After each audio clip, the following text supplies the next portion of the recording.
Once again, they were just here last month.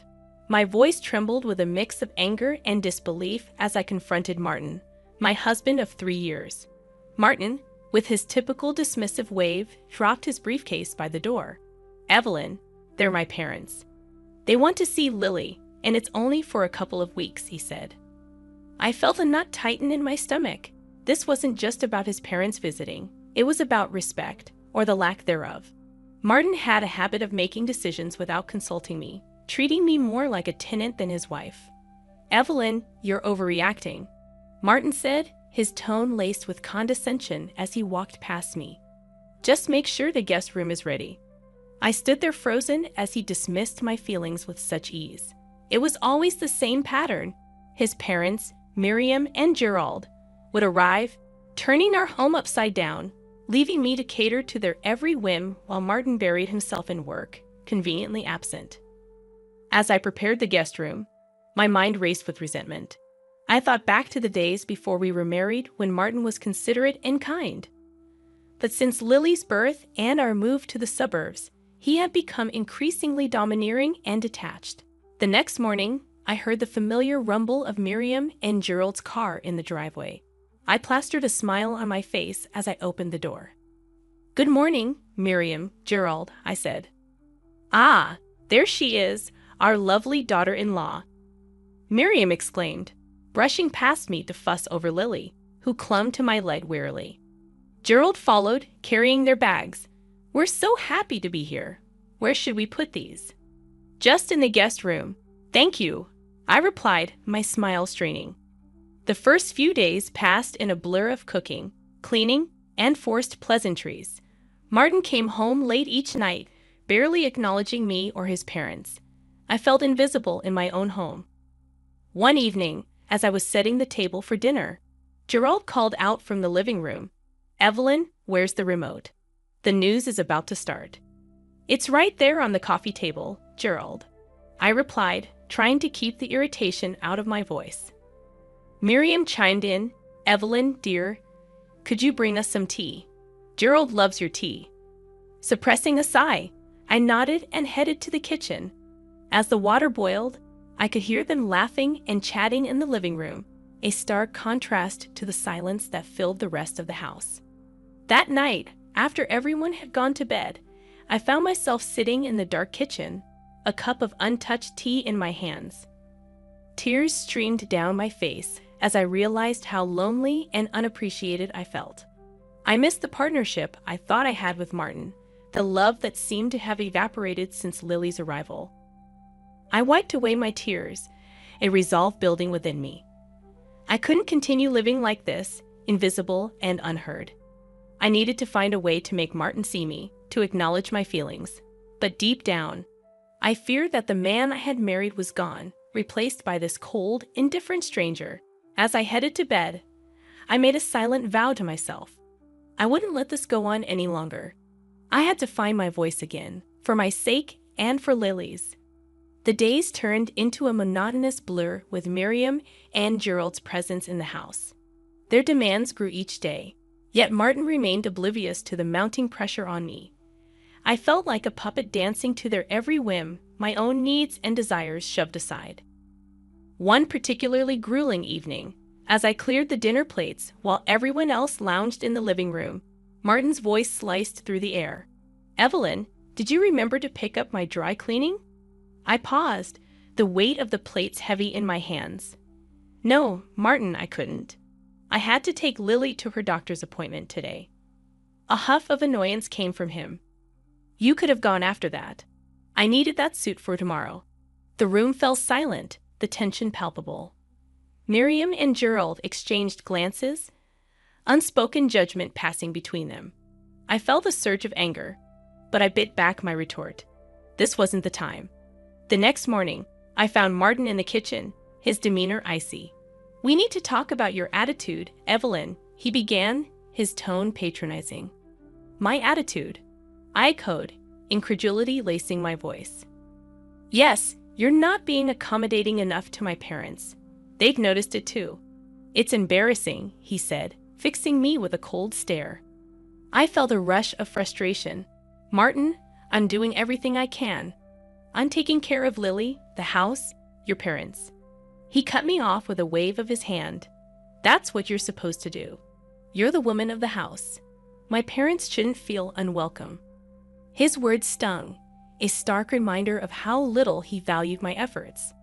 I wanted to scream, to make him see how unfair this was, but I knew it would only fall on deaf ears. As the days passed, my resolve hardened.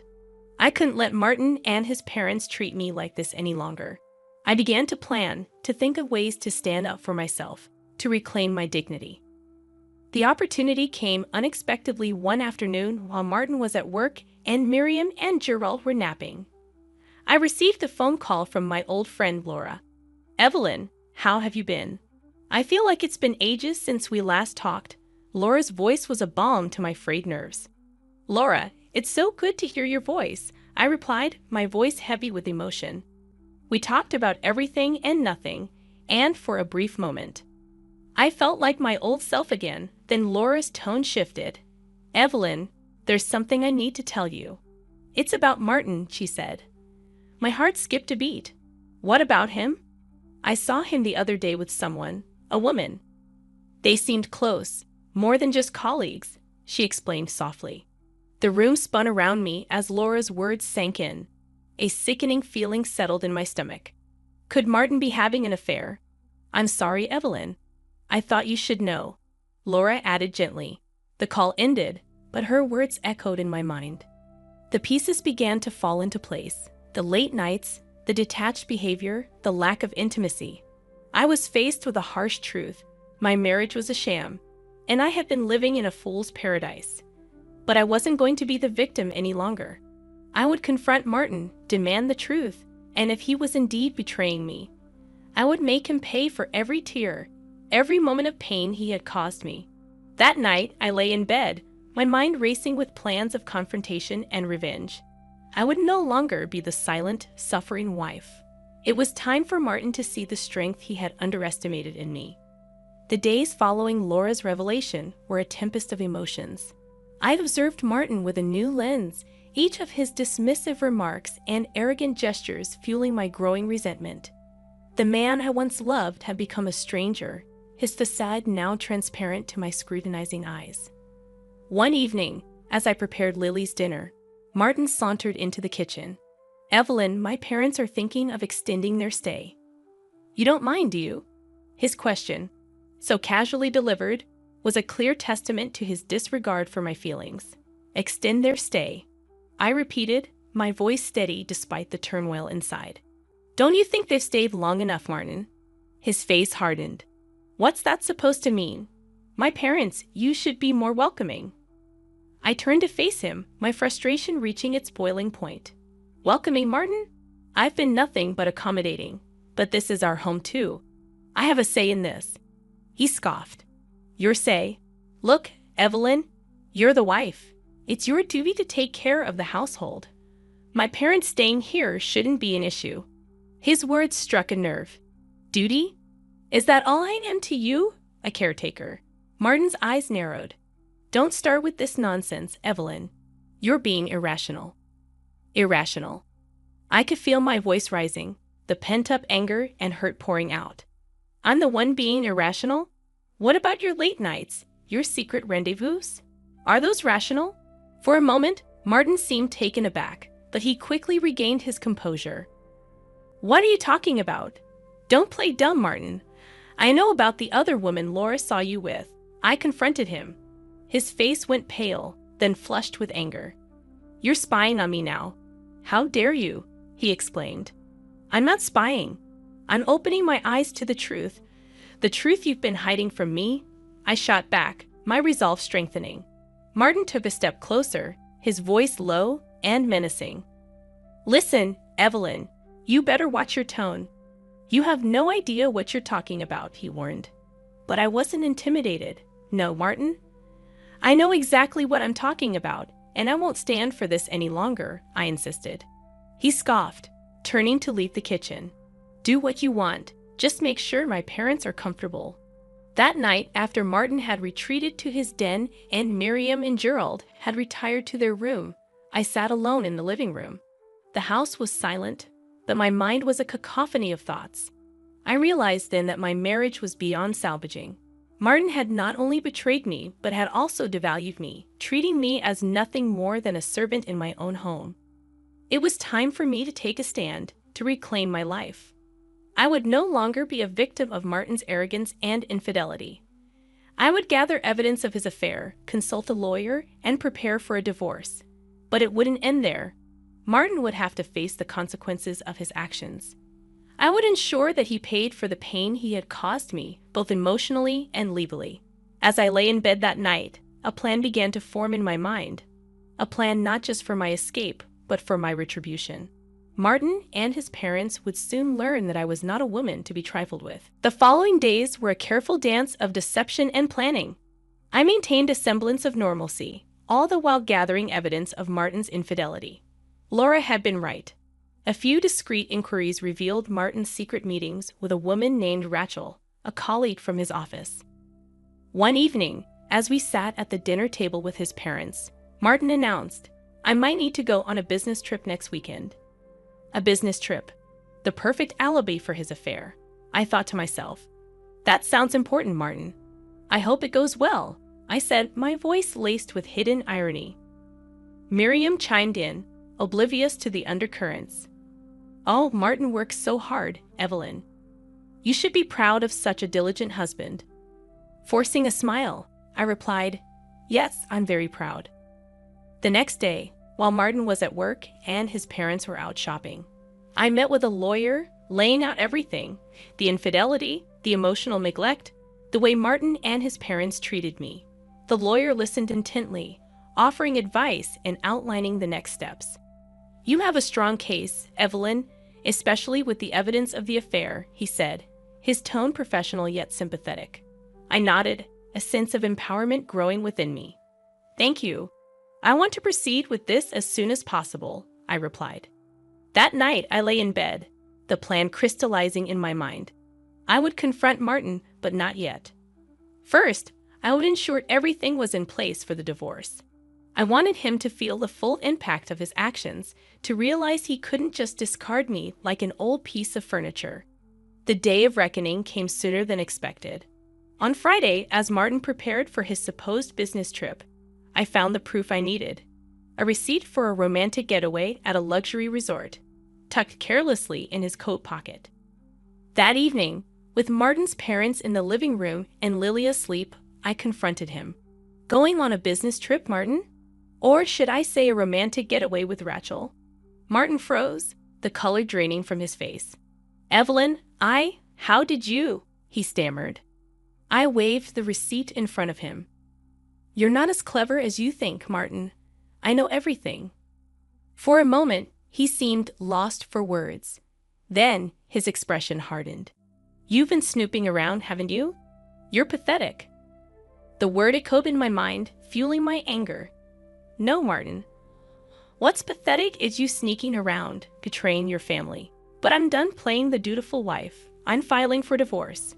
Martin's eyes widened in shock. "Divorce? You can't do that. You're nothing without me." I met his gaze, my voice steady. "No, Martin. It's you who will be nothing without me. I have evidence of your affair. I'll make sure you pay for what you've done." For a moment, he looked defeated. Then, his arrogance returned.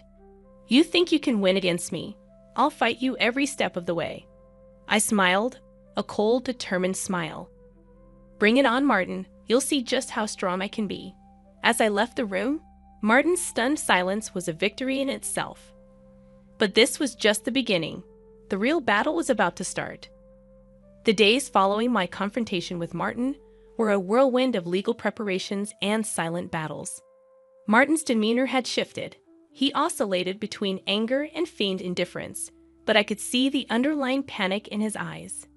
The weekend arrived, and with it an unexpected development. Martin's parents decided to extend their stay, unaware of the storm brewing beneath the surface of our seemingly calm household. One afternoon, as I was tending to Lily in the living room, Martin and his parents cornered me. "Evelyn, we need to talk about your behavior," Martin began, his voice dripping with disdain. Miriam nodded in agreement. Yes, dear. We've noticed you've been quite distant and cold. It's not becoming of a wife and mother, she added. Gerald chimed in. Martin has been nothing but a good husband. You should appreciate him more. Their words were like daggers, but I stood my ground. Appreciate him for what exactly? For his lies? His affair? Martin's face turned red with anger. Don't bring that up in front of my parents, he snapped. Why not, Martin? They should know the kind of son they've raised. I shot back, my voice firm. Miriam gasped, an affair, Martin? Is this true? Before Martin could respond, I continued, yes, it's true, and I'm not going to stand for it anymore. I'm filing for divorce. The room fell into a stunned silence. Martin looked at me, his eyes full of malice. You'll regret this, Evelyn. You're nothing without me, he spat.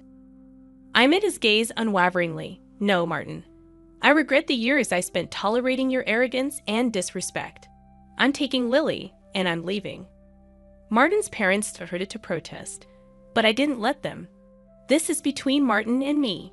You've overstayed your welcome. It's time for you to leave. As I packed my bags, I could hear the muffled arguments in the background, Martin trying to explain himself to his incredulous parents.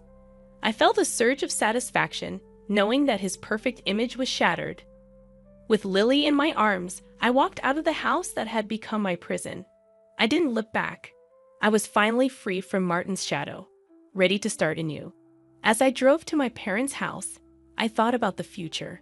It wouldn't be easy, but I was determined to rebuild my life for Lily and for myself. Martin and his parents would learn that I was not a woman to be underestimated. The next few weeks were a blur of legal meetings and emotional upheaval. Despite Martin's attempts to intimidate me, I stood strong. The evidence of his affair was undeniable, and soon the divorce proceedings were in my favor. The day the divorce was finalized, I felt a mix of relief and triumph. I had stood up to Martin and his oppressive family, and I had won. But my revenge didn't end there. Martin's affair had not only cost him his marriage but also his reputation. His colleagues and friends learned of his indiscretions, and his once untouchable status crumbled. As for his parents, they were left to grapple with the reality of their son's actions. Their attempts to reach out to me were met with silence. They had lost a daughter-in-law who had once cared for them, all because of their blind support for Martin.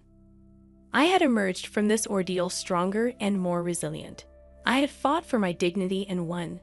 And as I looked at Lily playing happily in her grandmother's arms, I knew that I had made the right decision.